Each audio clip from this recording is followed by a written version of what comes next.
Filipi pasal 2, supaya kita menyadari bahwa kita harus belajar dari Tuhan Yesus pribadi. Jangan saudara berkata, kepingin seperti hamba Tuhan. Siapa? Tidak usah. Kayak Tuhan Yesus paling enak. Sebab kalau engkau mau kepingin seperti hamba Tuhan, salah satu, kamu tidak bakal menang. Sebab murid itu tidak pernah bisa menang sama gurunya. Betul tidak? Hah? Tapi kalau gurunya Yesus, berlomba toh. Semua muridnya Yesus. Nah, berlomba. Tinggi-tinggian. Karena apa? Karena Yesus tertinggi. Tapi kalau saudara mau seperti salah satu muridnya, oh, tingkatnya pasti tidak mungkin tingkat 2. Oh, gitu. Jadi, tidak langsung, tidak boleh ini, tidak boleh ini. Nah. Oh, kalau gitu aku bisa nerima, Pak. Nah, aku mau jadi Kristen. Ayo jadi yo. Ya dah. Wong aku ya gitu dulu. Aku kalau dilarang, kan telat. Makanya saya bilang, saya tidak mau jadi Kristen. Kenapa? Kristen tidak boleh ini, tidak boleh ini. Tuhan berkata, aku tidak pernah melarang. Bisa. Lah kenapa? Hamba-hambamu bilang tidak boleh. Itu mereka yang membuat peraturan. Bukan aku. Nah, kehendakmu, aku mau kau kenal aku. Karena aku cinta kamu, kamu tak turuti. Tapi kalau sudah kamu cinta aku, ganti kamu nurut aku dong. Oh ya, benar. Nah ya, saudara perhatiin. Yesus yang berkorban dulu atau saudara berkorban dulu? Nah, Yesus cinta dulu. Nah, Yesus itu suci tidak? Kok cinta orang dosa? Padahal kamu kotor, saya kotor. Kamu dosa, saya dosa. Lah, Yesus cinta kok. Makanya dia turun menjadi manusia. Seperti saudara dan saya, kelihatannya sama-sama dosa. Padahal Yesus tidak berbuat dosa. Ya beri dulu. Deketin. Jadi kalau kamu sama suamimu, sama anakmu, jangan langsung dilarang. Sebab watak dan perangainya beda sama kamu. Tidak sama. Lain. Jadi kamu harus turun dulu. Ngerti dia. Cinta. Beri dulu. Dia genti cinta kamu. Otomatis apa yang kamu tidak suka tidak akan dilakukan. Berubah. Itu Yesus caranya. Maka dari itu saudara, kamu harus kenali dulu Yesus. Bahwa kamu sudah diangkat anak, kamu diberi. Kalau sudah mulai kamu itu tidak, ini tidak. Berarti Allah mengendaki kamu, sudah harus mulai belajar. Anak kecil sudah mulai jalan, sudah mulai tahu ngomongannya Bapak pasti harus sudah mulai belajar. Mana yang Tuhan suka. Mana yang Tuhan tidak suka. Dan itu ditulis di dalam Alkitab. Kalau sudah itu kamu tahu, kamu mulai masuk dalam keadaan yang remaja. Setelah anak ini sudah mulai remaja, saya tanya, mulai bapak nya ngelayani anaknya atau anaknya mulai ngelayani bapak mamanya bilang apa? Nih, ambil ke minum. Loh. Nih, papa itu loh, datang sampai kasih minum. Betul kan? Belajar melayani. Kalau sudah jadi anak, mulai masuk ke dalam jadi melayani. Belajar melayani. Nah, kalau nanti sudah dewasa lagi, kamu didik apa? Nurut orang tua. Kalau nurut orang tua itu hamba atau pelayan? Hamba. Sebabnya kalau pelayan nggak nurut, dia bilang, udah cocok, keluar. Adik anakmu bisa keluar enggak? Tidak bisa. Kamu keluar, tak ajar.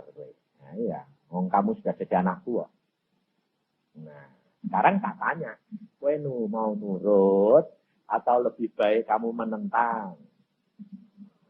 Nah, waduh, ditanyai. Nurut.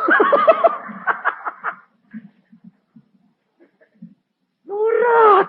Tapi kamu harus tahu tingkatan-tingkatannya itu. Saya istri 3 anak perlombaan. Akhirnya istri saya itu nyadari dan diberitahu Tuhan sendiri. Tuhan berkata apa? Kamu jangan enak-enak. Kamu yang ketinggalan. Tahu enggak? Jadi ternyata istri saya yang ketinggalan. Bukan ketinggalan enggak masuk. Paling buncit. Kenapa? Karena istri saya itu lembut. Yang 4 ngebut. Dia diliatin Tuhan sendiri. Dia bilang, dah kamu ini enggak sabaran. Semua minta cepet-cepet. Saya tak jalan dewek lah. Asal kelakon. Akhirnya sampai juga. Dia bilang, semua sudah di atas. Semua menantikan saya. Saya akhirnya sampai juga. Tapi, ya gitu itu. Jadi saudara tahu, ada watak dan perangainya lain-lain. Betul enggak? Jadi, jangan ibu-ibu bilang, aduh, aku ini kok lambat ya. Apa sampai? Sampai. Sebab Allah itu kasihnya Allah sama. Jadi jangan bilang, wah dia kok cepat, aku kok lambat. Allah mengukur tiap orang menurut keberadaanmu masing-masing. Jadi sing alon ya alon. Tidak apa-apa, ngalah si sabar kok. Sing cepet ya cepet. Loh, kadang-kadang kecepatan direm. Sebabnya orang cepet tuh biasa nih, pasti tidak sabaran. Iya dah. Orang yang makan dulu ya. Reketek, pasti orang tidak sabaran. Tapi deh orang tuh mangannya alon-alon. Lalu istri saya kalau makan bilang, makan tuh pelan-pelan, dinikmati gitu loh. Saya bilang, saya kalau makan pelan, malah tidak bisa nikmati. Nek dicampur kabeh, enak. Wah dia bilang, mana kok dicampur aduk kayak gitu. Itu rasanya kayak apa? Buat saya enak. Dan ternyata saya baru tahu saudara. Sebab saya akan jadi penginjil, menghadapi orang yang modelnya aneh-aneh. Lah kalau saya ndak makannya campuran, bingung nanti lihat kamu. Yang ada yang ndak enak. Tapi justru begini nih, wah seneng saya. Senengnya apa? Modelnya macem-macem. Aneh-aneh. Wah, ada sing tanya, teko-teko, gualai lah biasa. Wadah sing nangis, terus gak bisa ngomong. Bingung aku meleli. Mau datang, mau konseling, gak bisa ngomong, nangis terus. Jadi, macam-macam. Tapi di situ saya mengenal Allah itu luar biasa. Sabar Tuhan itu. Makanya dari situ saya dibentuk. Kita baca firman Tuhan di dalam Filipi, pasal yang kedua. Kita belajar dari Tuhan Yesus pribadi. Mulai ayat 1 sampai dengan ayat 11. Jadi karena dalam Kristus ada nasihat, ada penghiburan kasih, ada persekutuan roh, ada kasih mesra, dan belas kasihan. Karena itu sempurnakanlah sukacitaku dengan ini.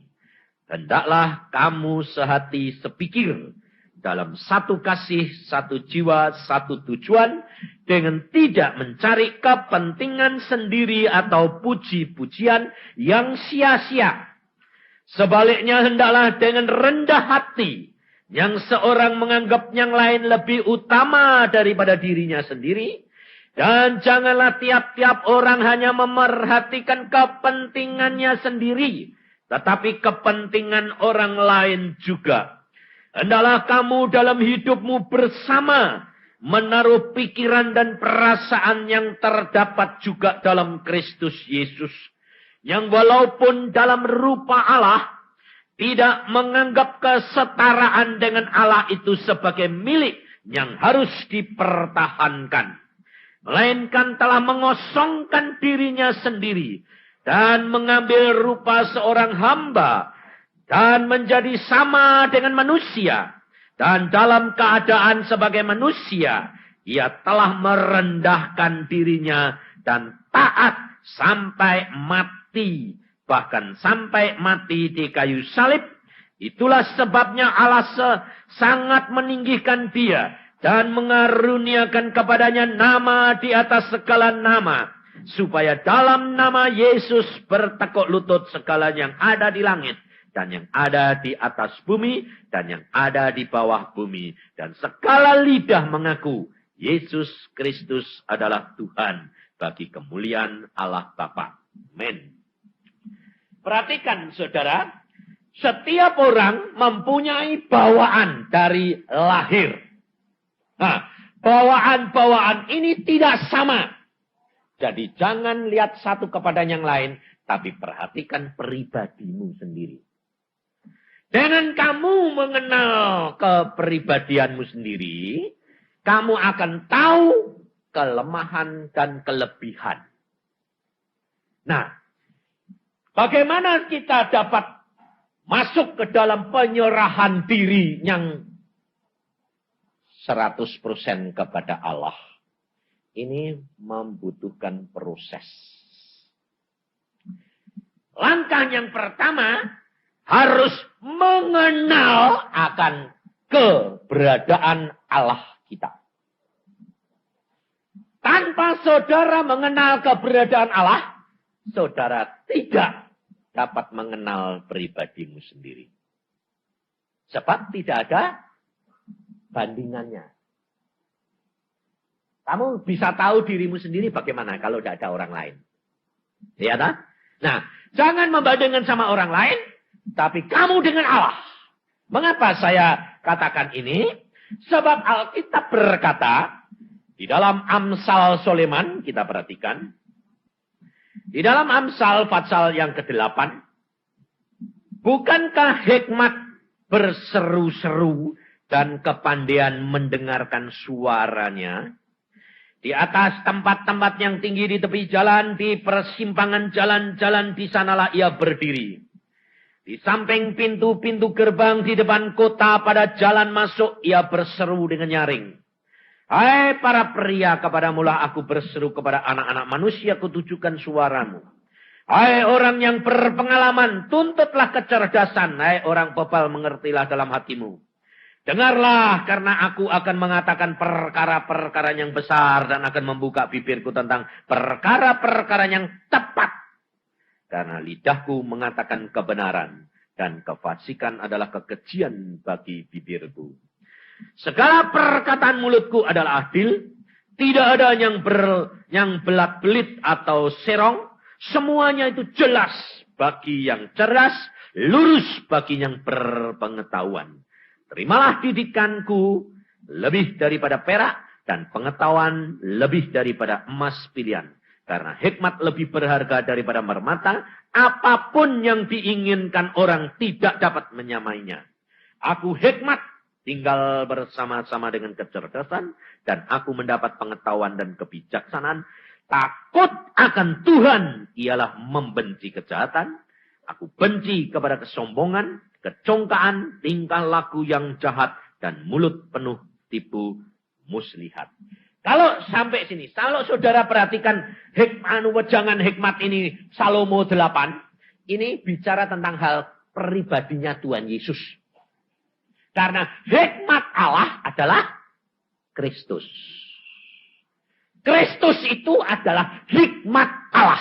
Jadi, kalau saudara ini, coba perhatikan ayat 20. Kalau ini saya katakan tentang hal Tuhan Yesus, perhatikan ayat 30. Aku, hikmat ini, ada sertanya bersama dengan Bapa sebagai anak kesayangannya. Setiap hari aku menjadi kesenangannya dan senantiasa bermain-main di hadapannya. Ini Amsal 8 ini tentang hal Tuhan Yesus. Jadi Salomo, dia itu belum pernah ketemu Tuhan Yesus, tapi sudah mengerti tentang Yesus. Luar biasa. Dan saudara perhatikan di sini. Pokok pangkal dari semua pengertian dan hikmat itu, satu adalah takut akan Tuhan. Sekarang kenapa saya katakan, saudara harus mengenal lebih dahulu akan Allah. Karena takut akan Tuhan itu permulaan pengetahuan. Nah, kalau saudara tidak mengenal Allah, bagaimana saudara bisa takut? Saudara mungkin mengatakan, saudara mungkin percaya. Dan kalau saya tanya, mesti amin. Saudara percaya enggak kalau Allahmu itu maha kuasa? Hah? Tahu enggak segala sesuatu yang kamu lakukan? Ada yang tersembunyi enggak? Tahu toh? Nah, tapi nyatanya tindakanmu kerap kali kamu enggak takut sama Tuhan toh? Betul enggak? Padahal kamu tahu apa saja yang kamu lakukan itu dia tahu. Tapi kerap kali kamu tidak takut. Toh. Contohnya, sudah tahu dosa tapi ya dilanggar. Hah? Tahu bohong itu dosa enggak? Tapi saudara masih kadang-kadang bohong enggak? Jujur. Masih tak? Saudara alasannya apa? Pak, demi kebaikan. Bohong demi kebaikan. Contohnya apa? Kalau tak kasih tahu suamiku, Pak, ribut. Daripada ribut, bohong. Dosa putih, Pak.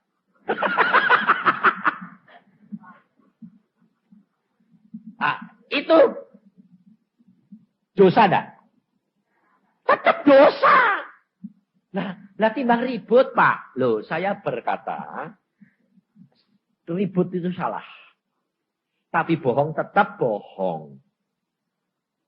Nah, bagaimana caranya? Loh, kamu ini tahu enggak di dalam kamu ada Roh Kudus? Tahu. Lah kenapa enggak minta tolong? Wong dia berkata, dia akan memimpin kamu dalam seluruh kebenaran. Contohnya, kalau saya terus terang, Pak, mesti marah. Loh, yang suruh kamu terus terang itu siapa? Loh, katanya jujur. Loh, jujur itu belum tentu terus terang. Lah kalau enggak ngomong, kan enggak salah toh? Enggak bohong toh? Iya. Lah kalau dia enggak tanya, lah aku enggak usah ngomong toh, enggak usah marah toh enggak. Aku enggak Lah, sebelum dia tanya, tahu. Aku bilang, Tuhan, aku kalau bohong dosa, tapi kalau aku terus terang dia marah, aku tidak senang kemarahan karena di dalam engkau mengatakan ada damai sejahtera. Dan aku sekarang minta tolong Tuhan, apa yang aku lakukan? Kalau lalu timbul, kenapa kamu tidak bertindak dengan kuasamu? Oh, ada kuasa ya? Ya, dalam nama Yesus ya. Dalam nama Yesus, tidak usah tanya-tanya. Loh, betul enggak? Dia mau tanya, lupa enggak? Hah? Lupa. Lah, marah enggak? Nah, ya sudah, kenapa kamu punya kuasa kok diam saja? Loh, dapat enggak Allah melupakan? Karena apa? Karena motivasimu demi kedamaian dan kebaikan. Loh, lah kamu ngatur di sini kok. Wah, enggak dibohongi, marah. Jadi jalannya mana? Loh, lah kamu sendiri yang ngatur-ngatur ya salahmu. Kamu harus sadar Roh Kudus ini ada. Kamu bukan sendiri. Makanya saya itu paling seneng apa? Praktek tak. Kalau enggak praktek dulu kamu enggak ngalami. Kalau kamu ngalami, tapi jangan nakal.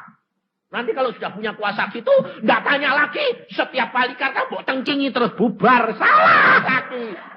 Nah, itu nakal namanya. Itu manipulasi namanya Tuhan. Tidak boleh. Kamu harus motivasimu benar. Tanya sama Tuhan. Setiap kali. Alami setiap hari. Saya jamin. Nanti kan kamu ngalami luar biasa. Jadi kamu tuh seneng terus. Kenapa? Kamu mesti menang. Oh. Mesti menang. Oh, kamu mbak Tuhan. Oh. Tuhan yang punya langit bumi. Yang maha kuasa. Dari tidak ada bisa ada. Dari ada tidak ada bisa. Oh, dia lihat tidak bisa tanya bisa. Mulutnya di plester. Ayo bisa. Loh itu loh ibu ini manggutmu. Bener bisa. Bisa. Loh ada ibu yang bilang gini. Pak suamimu ini pemarah. Aku bilang, gak usah repot, sembahyang terus. Angsa malam tumpangi tangan. Jadi baik. Ngerti? Jangan marah. Mesti beres. Saya bilang. Jangan mbok loke, malah mbok tegur, malah blutek nanti. Diam. Berjalan bersama dengan Roh Kudus mesti menang. Sebab engkau percaya kepada Dia. Nah, untuk itu, saudara, engkau harus kenali dulu Allah. Lah, mengenal Allah bagaimana? Baca Alkitab. Dengan membaca Alkitab, kamu perhatikan. Loh, ini loh, saya selalu ajarkan. Kalau baca Alkitab, kamu perhatikan. Yang kamu perhatikan janji Allah atau peringatannya Allah?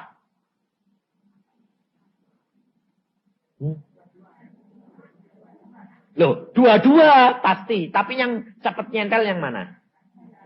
Yang janji. Lah kalau yang janji itu, kamu mengerti diri sendiri atau kamu mau mengenal Allah? Nah, salah.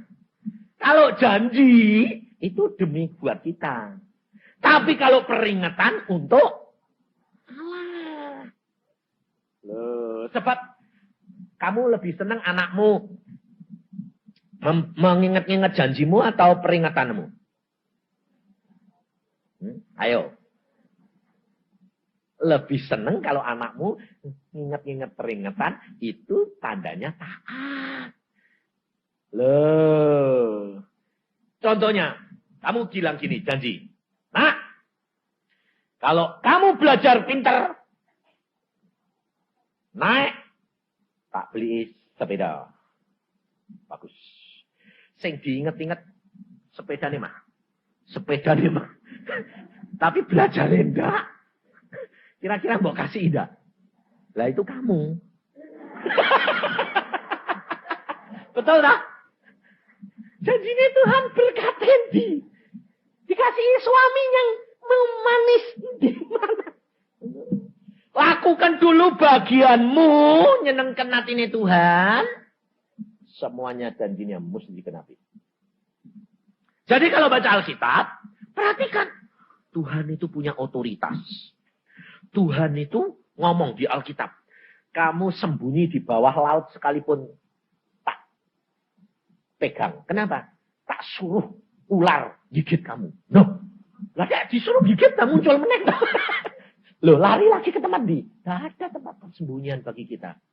Jadi kalau kamu nanti mengenal dulu Allah, kenali Allah, wah Allah itu kok kuasanya kayak gitu ya. Nah, kamu takut enggak? Nah, itu centelin dulu di sini.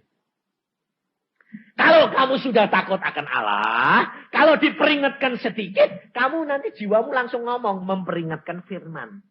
Kalau kayak gak nurut, gebuk ya Tuhan. Gak nurut, dicepet ya Tuhan. Gak nurut lagi, pencet ya Tuhan. Gak nurut lagi, mati. Ayo, kapok lah gue. Aku mau lari kemana? Makanya kalau saya itu ngomong sama anak saya selalu gini. Nak, kenali Allah. Dengan cara baca Alkitab. Alami. Wah, kalau dia bilang, dia keras. Yang kecil ini lebih keras. Yang nomor 2, itu nurut. Tapi kurang tekun. Yang kecil, aku bosen. Bosen apa? Bosen kalau setu kok persekutuan. Persekutuan aku tik setu itu loh. Anak muda itu setu itu bisa gentayangan. Mosok aku setu mesti nekuni persekutuan. Turut persekutuan kalau udah enak. Apa sih goro-goro bikin persekutuan segala. Bayangin saudara. Saya bilang. Saya tidak marah. Saya bilang. Tuhan. Didikan anakku. Tidak ngalami. Tidak kapok. Pas. Hari Sabtu ada alasan dia. Tantenya mau pergi ke Australia, hari Sabtu berangkat ke Jakarta. Dia bilang, Pak, aku hari Sabtu ini tidak turut persekutuan. Aku pergi Jakarta, ngantar oli. Mak, diam aku.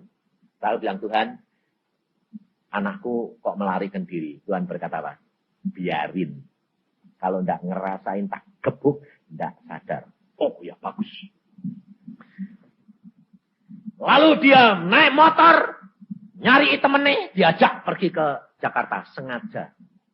Naik motor, tabrakan, tangannya eklek, buat.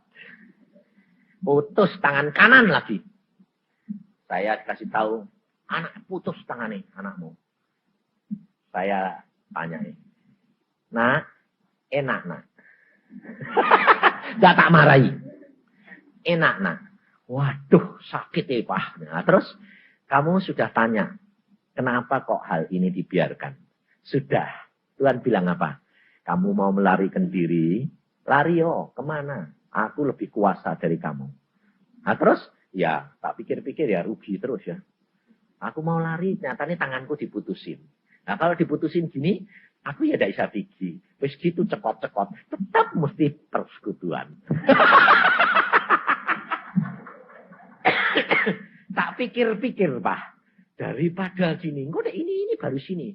Lah dek punggungku diputusin terus aku gini terus biar. Lah saya bilang, milih enak nurut Tuhan atau enak bantah Tuhan. Wah enak nurut, ya wis kapok. Bertobat, alami. Nah, tangannya disandap terus lah. Apa langsung terus bertobat sembuh? Kok enak? Enggak, mesti ini. Nah, sekolah pakai tangan kiri kapokan. Ya, setiap kali kesukaran kelengan. Sebantah Tuhan ini repot gini dulu.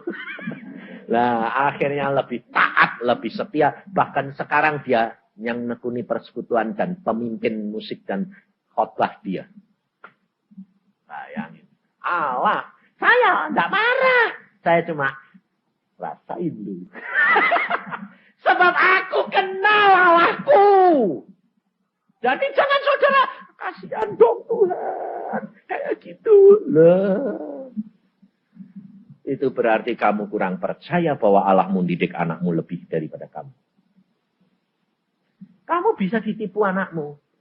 Tapi Allah tidak mungkin. Jadi jangan khawatir. Jadi kalau punya suami pembohong, jangan khawatir. Laporin Tuhan. Tuhan didikan. Didikan Tuhan, didikan. Nanti kalau Tuhan sudah didik gak mau, lumpangan kabeh gak bisa ngomong. Kayak kapok. Loh, biarin. Lebih baik dididik Tuhan toh. Daripada kamu didik sendiri toh. Makanya, kenali Allahmu pertama. Setelah kamu kenal Allah, peringatan-peringatan, hukuman-hukumannya, itu perhatikan lebih dahulu. Setelah itu kamu perhatikan, itu masukkan di sini, saya jamin engkau langkah pertama sudah menang. Kedua, engkau tidak akan takut sama manusia. Kalau engkau sudah mengenal Allah, engkau hanya takut kepada Allah dan tidak kepada manusia. Kenapa? Karena kamu tidak seorang diri. Kamu bersama dengan Allah.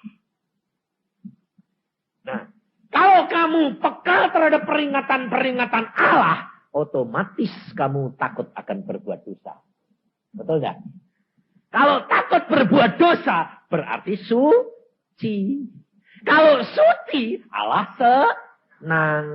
Kalau Allah senang, Allah akrab dengan engkau. Otomatis engkau peka terhadap suaranya Tuhan. Loh, penak tak? Cari, dengar suara Tuhan bagaimana? Dengar suara. Loh, ribut deh dengar suara Tuhan. Cari sumbernya dulu. Nanti semua dapat. Baca Alkitab, renungkan peringatan-peringatannya pertama kali. Nah, kalau sudah kamu mengenal akan keadaan keberadaan Allahmu, kamu sudah berani membayar harga ketakutan itu, dengan apa? Belajar disiplin. Jadi kalau kamu baca Alkitab 1 hari 4 pasal, ya baca. Jangan lalu, Tuhan utang dulu ya. Hari ini sibuk. Tidurnya kemalaman. Loh. Jangan. Sebab kalau kamu takut akan Allah, kamu harus selalu tepat dan mengagungkan Allah. Karena dengan itu, kamu akan mengenal Allah. Setelah itu, kamu mengenal dirimu. Nah, dirimu dikenali. Wah, ternyata aku ini dibuat oleh Allah. Untuk kemuliaan dia. Iya dah. Nah, kalau engkau sudah tahu, kamu bakal setelah takut menyenangkan hatinya Allah. Otomatis. Setelah menyenangkan hatinya Allah, Allah lebih senang, lebih cinta sama kamu. Nah, sekarang kau perhatikan cara memproses Tuhan. Nah, saudara nanti periksa dirimu sendiri-sendiri. Semua perkara ini dimulai dari langkah itu tadi. Itu langkah umum. Dan saudara berikan kepada saudara yang lain. Kenapa saya selalu katakan baca Alkitab untuk mengenal kekuasaan dan keberadaan Allah. Dan untuk mengenal kelemahan dan kekurangan kita. Dan tujuan Allah menciptakan kita itu apa. Nah, setelah itu ada proses. Nah, sekarang proses bagaimana yang Allah kehendaki. Belajar dari Tuhan Yesus mengenai Filipi 2 tadi. Filipi 2 pertama. Yesus itu anak Allah.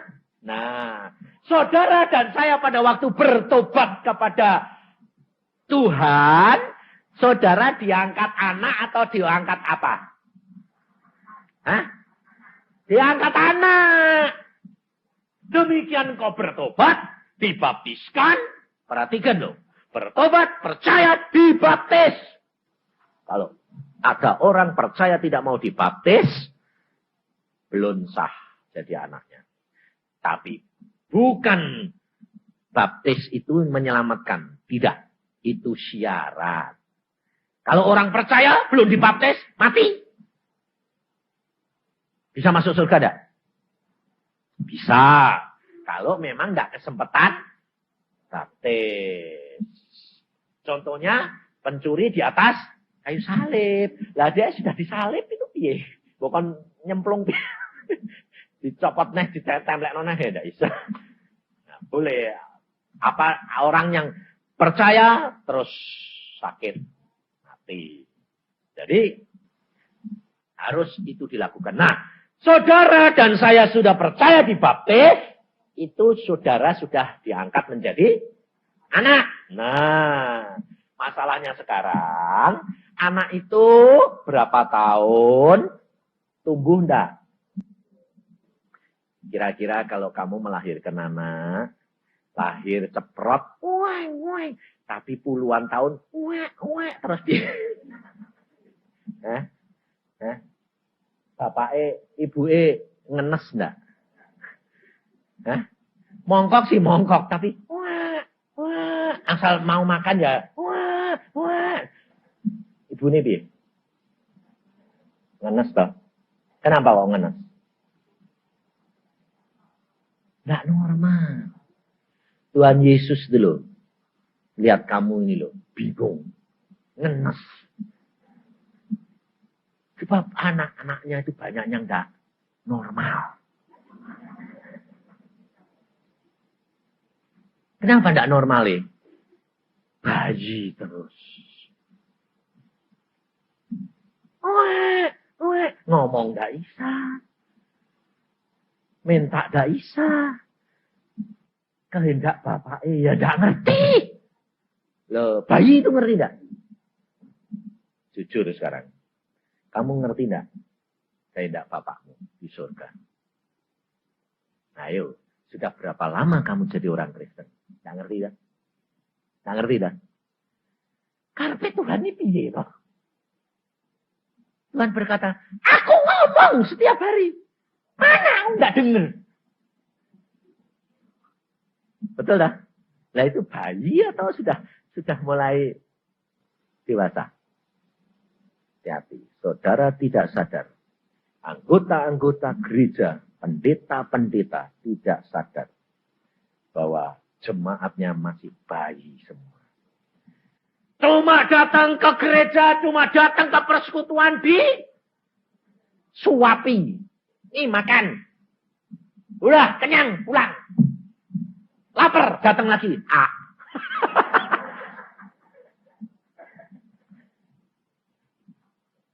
Ini saudara. Kita nggak sadar. Karena kita nggak tahu caranya bagaimana. Makanya ada anak Tuhan masuk dibawa ke alam maut. Dia berkata, Tuhan, Kok aku bawa ke alam maut? Tuhan berkata, supaya kamu tahu. Kamu lihat itu, di dalam ruangan itu. Ya, masuk. Dia kaget luar biasa. Ya Tuhan, itu kan pendeta. Sama jemaatnya. Pendeta mati, ditaruh situ. Jemaatnya do mati, dikumpulkan di Tuhan di situ. Tuhan alam maut. Loh, Tuhan ini kan pendeta ini. Iya. Yang sudah mati itu, iya. Lah kok tidak di surga? Tidak. Tempatnya di situ. Alam maut. Iya. Lu kok gereja kok Tuhan? Iya. Lah jemaatnya? Iya. Nah makanya itu dengerke. Nah jemaatnya marah-marah sama pendeta nih. Tarik ibu ajuke ditempelin. Suruh. Dia bilang, pendeta, aku ini dulu ke gerejamu. Kan kepengen ke surga toh. Kok aku bawa ke sini tuh piye? Pendetanya bilang, ya bagaimana aku ya kepengen ke surga. Aku dewe gak tahu jalan deh. Loh kamu kan sekolah Alkitab. Sekolah. Tapi yang ngajari aku ya gak ngerti. Loh kok kamu gak tanya sama Tuhan? Tanya itu piye? Gak ngerti. Saudara tahu. Tahu gitu aku gak mau ikut kamu. Nah kamu dulu kok mau ikut aku? Nah tak pikir, kamu ini pendeta. Ya mesti sudah kenal Yesus. Aku enggak kenal. Aku cuma tahu dari Alkitab. Sebab aku diajar sama dosenku gitu. Ya tak ajar ke kue gitu. Saudara tahu? Karena apa? Karena mereka tidak menjadi pelaku firman. Maka hati-hati kamu. Maka Tuhan sekarang ini gerakkan siapa? Orang-orang awam. Orang-orang yang bukan penginjil, bukan pendeta, bukan hamba-hamba Tuhan. Tetapi pribadi-pribadi yang mau belajar benar-benar pimpinan Roh Kudus. Dia akan dituntun karena Tuhan sudah berkata, akhir zaman ini aku akan curahkan hujan roh. Anak-anakmu, orang tua muda semuanya akan bernubuat. Akan dipakai Allah. Karena Alkitab sudah ngomong, kamu tidak perlu diajar oleh seseorang. Tetapi pengurapannya itu yang akan mengajar kamu. Baca di dalam suratnya Rasul Yohanes.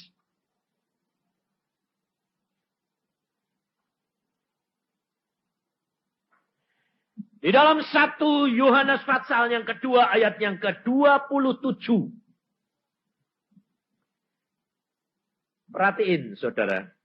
Jadi jangan sampai saudara berdiam diri. Alami, lakukan, jadi saksi. Teruskan. Sebab ini bukan tugas pendeta. Tapi tugas tiap-tiap pribadi. 1 Yohanes pasal yang kedua ayat 27. Atau mulai dari 26, lebih bagus.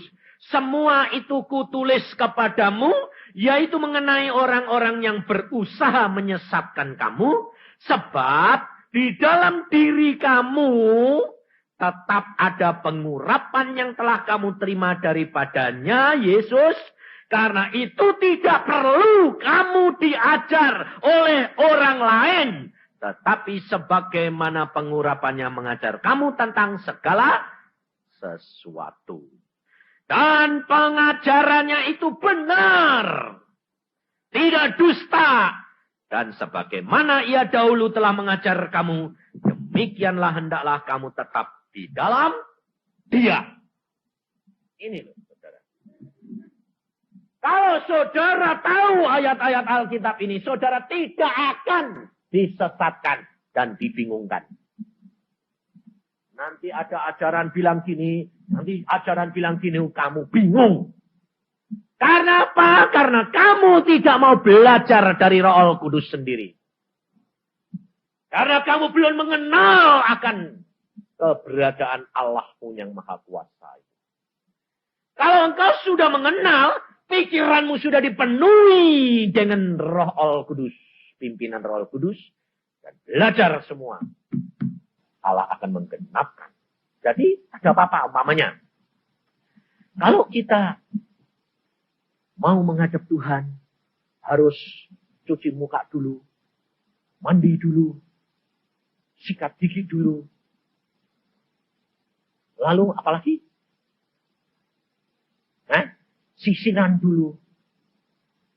Nah, kamu lalu bingung nanti. Buat mandi, buat sisiran, buat sikat gigi sudah kehilangan waktu. Wong Roh Al-Kudus itu ada di dalam. Kamu belum sikat gigi, dia sudah ada. Hah? Lalu gigimu ini sama yang mulutmu sama yang di dalam perutmu ini bau mana? Hah? Ayo coba. Biarpun kamu bangun pagi belum sikat gigi, bau mana sama perutmu dalam perutmu ini? Hah? Oh, lebih bau dalam. Coba sebelum kamu pergi ke WC itu baunya kayak apa? Betul enggak? Itu bisa kamu kuras enggak? Di dalam perutmu nih, bisa dikuras enggak? Enggak bisa. Lah kamu sikat gigi, kamu enggak kuras perutmu. Lah Roh Kudus ini di dalam. Enggak di luarmu, di dalammu. Padahal dalammu ini busuk. Busuk mana? Jangan dibingungkan. Yang Tuhan mau hatimu, pikiranmu. Memang itu baik untuk mengungkapkan kamu menghargai Tuhan. Makanya saya bilang, orang kalau pergi gereja coba. Semua mesti kepingin kelihatan suci. Kalau nanti pergi pesta, berubah. Saya itu ngalami sendiri. Habis khotbah di gereja, siangnya plek, ada undangan. Disambut sama orang, perempuan muda, cantik. Dia bilang, Om, ketemu lagi. Ketemu lagi. Saya lalu bilang, ketemu lagi, kapan? Dia bilang, loh tadi yang mimpin MC kan aku, Om. Yang MC tadi itu kamu. Ya, tadi pontos. Anunya putih sampai ke bawah. Lalu sederhana sekali. Sekarang ini mangkok. Roknya mini. Wininya merah. Wininya disemir. Wininya berubah. Sampai saya bilang sama istri saya. Ini. Lah kok bumi langit gini. Aku langsung bilang gini, loh kamu tadi kok gitu ini? Loh Om, tadi kan di gereja. Kalau aku di gereja pakai ini, semua orang lihat saya, enggak lihat pengkhotbah.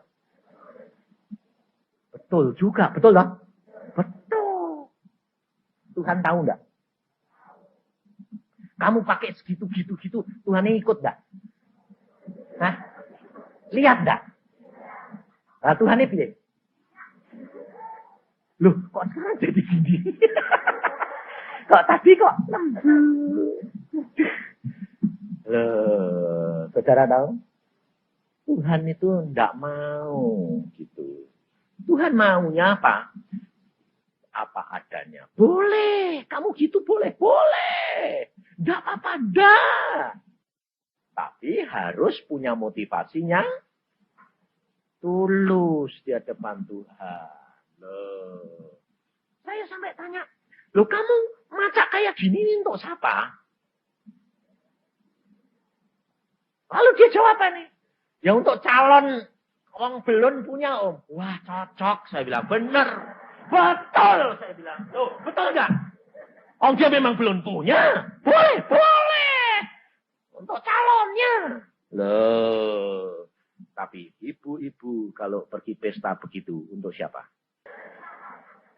Kalau kamu seming ting untuk siapa? Kamu berani bilang untuk suami, nonsen. Jujur pikiranmu dan hatimu. Untuk siapa? Hah? Untuk orang lain. Satu. Kedua untuk dirimu sendiri. Supaya dipuji. Betul enggak? Hah? Suamimu bingung enggak? Kamu bagus sekali, bias. Ayo Pak, berangkat. Ayo, digandeng enggak? Suamimu lihat kamu enggak? Apa jalannya kayak gini terus? Jalan ya gini, betul tak? Lalu kalau sudah duduk di sebelahmu. Yang lihat siapa? Orang lain. Suaminya lihat orang. Loh, suamimu lihat orang lain juga tak? Dia lihat sini, sini lihat sana. Lah, sampai rumah, buka semua. Ondel-ondel lagi. Rapi, wah. Lalu lebih-lebih kalau sudah dibunder-bunder gini. Masker. Wah, aku tahu.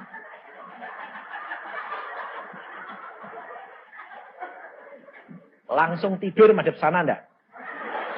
Takut. Lihat medon.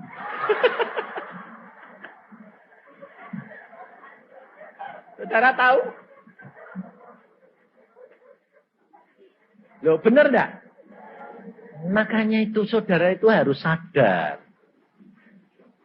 Bahwa engkau bukan untuk orang lain lagi. Tapi untuk Tuhan dan suami. Makanya kalau suamimu digantol orang. Itu enggak salahnya yang gantol. Salahmu. Makanya saya bilang sama istri. Istri-istri ini enggak sadar yang saya bilang. Tapi untung kamu tuh sadar. Jadi aku enggak kegantol orang. Sebabnya apa? Istri saya itu enggak. Kalau di rumah tuh dia begini-begini. Tapi kalau saya itu memang aneh. Dibuat Tuhan aneh.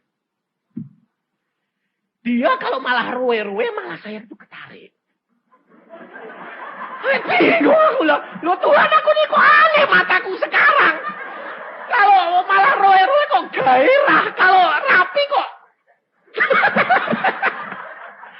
Lalu saya bilang Tuhan kok aneh. Tuhan berkata. Tuhan itu menyesuaikan yang terbaik untuk kamu. Oh gitu. Dan saya itu aneh saudara. Istri saya tuh enggak suka minyak-minyak. Aku sampai heran.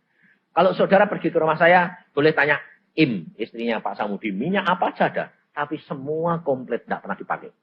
Kenapa? Istri saya enggak suka pakai minyak. Lah, saya anehnya. Kalau bau keringat dia, nikmatnya luar biasa. Wah, aneh aku sampai gini. Aku ini kok aneh aku bilang gitu. Jadi dia malah seneng. Karena apa? Karena saya paling seneng keringat dia. Loh, aneh enggak? Loh, ini fakta loh, saudara. Sampai saya tuh cerita sama anak saya. Nak, apa yang diberi Tuhan itu yang paling baik. Aku ini, cek bau keringatnya mamahmu. Rasanya itu seneng lah biasa. Bergairah dan rasanya itu semangat timbul. Kok aneh? Malah cek tak cari ide ada bingung. Jadi dia bilang, oh, betul Pak, betul Pak, betul Pak. Dia bilang gitu. Betul Pak, Allah itu luar biasa. Saudara tahu, kalau engkau bisa nerima apa yang Allah berikan, Allah memberikan yang terbaik untuk engkau. Nah, status kita itu adalah anak-anak. Nah, anak-anak ini diberi makan. Perhatikan, saudara. Nanti kalau saudara nginjil atau saudara membawa orang bertobat, jangan kaget kalau dia pada waktu bertobat, nanti sembahyang sebentar, minta apa, tidak usah sembahyang, ngomong saja, baca Alkitab sedikit, minta apa saja, diberi. Nah, kamu jadi orang Kristen perhatiin, pertama kali kamu bertobat, nanti kan sembarangnya gampang. Seolah-olah itu dimanjain. Loh. Sekarang, karena apa? Karena Tuhan itu begini. saudara dan saya jadi anaknya Tuhan. Itu anak angkat atau anaknya asli? Waduh. Anaknya Yesus, anaknya Allah Bapa asli itu Yesus. Cuma satu. Dia bilang, ini anak tunggalku. Loh. Yohanes 3 ayat 16 bilang apa? Karena demikian Allah mengasihi isi dunia ini sehingga dikaruniakan anaknya yang... Lah kok kamu asli? Ngangkat-ngangkat tinggi-tinggi. Asli. Oh, soal anaknya Allah Bapak cuma satu. Tunggal. Diberikan karena cinta kamu. Jadi kamu anak angkat. Nah, sehingga kalau orang mau tidak punya anak angkat. Kira-kira pertama kali diapain? Sayang-sayang dimanjain. Minta apa dikasih supaya betul enggak? Nah, jangan kaget. Proses pertama kamu harus sadar. Demikian kamu bertobat, diangkat anak oleh Allah, kamu bakal pasti dimanjakan. Karena status saudara dan saya seorang anak diangkat. Senang supaya kamu menikmati kekayaan dan kekuasaan Allah. Tapi hal itu hanya terjadi dalam batas waktu tertentu. Sebab Allah menghendaki engkau tumbuh menjadi dewasa. Dan mulai mengenal akan kehendak Bapakmu. Mana yang boleh, mana yang tidak, mana yang Bapak senang, mana yang Bapak tidak senang. Sebetulnya hidup kekristenan itu bukan boleh tidak boleh. Kalau bilang boleh tidak boleh, itu masih kanak-kanak. Contohnya, masih kecil, dia megang pisau. Kamu bilang apa? Tidak boleh pegang-pegang itu. Berbahaya. Nah, jadi boleh tidak boleh, itu masih masa kanak-kanak. Lah kamu sekarang kekristenanmu masih kanak-kanak apa sudah dewasa? Pak, tolong tanya Pak. Boleh enggak ya Pak? Ini boleh enggak ya Pak? Loh, kok boleh. Kamu berapa lama jadi Kristen? Oh, sudah 20 tahun. Wah, Tuhan ya susah. Lihat kamu. Lah kamu ini enggak tumbuh-tumbuh kerdil. Bayi tuwek ini, boleh enggak. Coba saudara, kalau kamu punya gadis umur 17, Mah, boleh enggak ya Mah, makan ini? Loh, kamu bilang apa? Kamu kan sudah gede, tahu boleh apa enggak? Kamu ini gadis, jangan makan banyak fat, nanti gembrot. Kok boleh enggak? Supaya kamu ini narik. Kalau hewan, jantan yang narik betina. Kalau manusia, betina yang narik jantan. Benar enggak? Saudara harus sadar, bedanya kamu sama binatang. Loh, binatang itu yang lebih bagus, yang perempuan atau yang laki? Yang laki. Kalau orang perempuan. Laki itu modelnya sama semua. Tidak ada laki yang kerul sampai panjang. Pakai lipstick, ada bencong. Tapi kalau laki normal tidak ada. Ya sudah gitu tuh. Potongan ya gitu-gitu. Ya modelnya ya gitu. Tapi kalau perempuan coba. Nanti selip sana, selip sini, main sana, main sini. Wah, macam-macam. Makanya sampai saya bilang dunia tanpa wanita sepi. Saya bilang. Karena Tuhan itu luar biasa. Indah luar biasa. Maka dari itu saudara perhatikan. Engkau pun jadi anak dalam masa yang tertentu.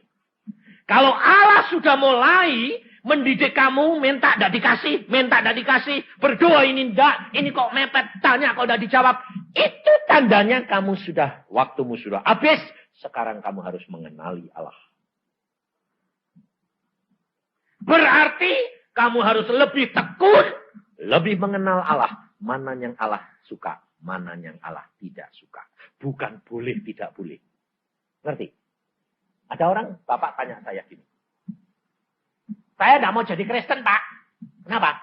Jadi Kristen itu tidak boleh ini, tidak boleh ini, tidak boleh ngerokok, tidak boleh minum, tidak boleh lihat biskop, tidak boleh lihat ini, tidak boleh ketarik orang, tidak boleh punya ini. Waduh, saya bilang, tidak ada. Kristen bilang gitu, tidak ada.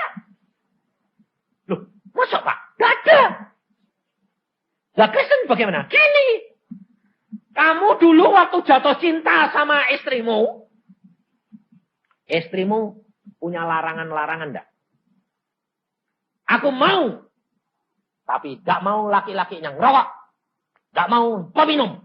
Tidak mau yang main perempuan. Kira-kira kalau belum sudah ting. Kamu mau enggak? Enggak mau. Wes, perempuan enggak kamu kok. Betul enggak?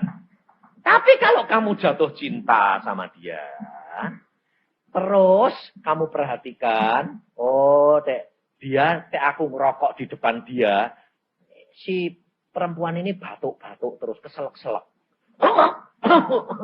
Loh, lama-lama kamu datang lagi, cepet bawa kebul gitu.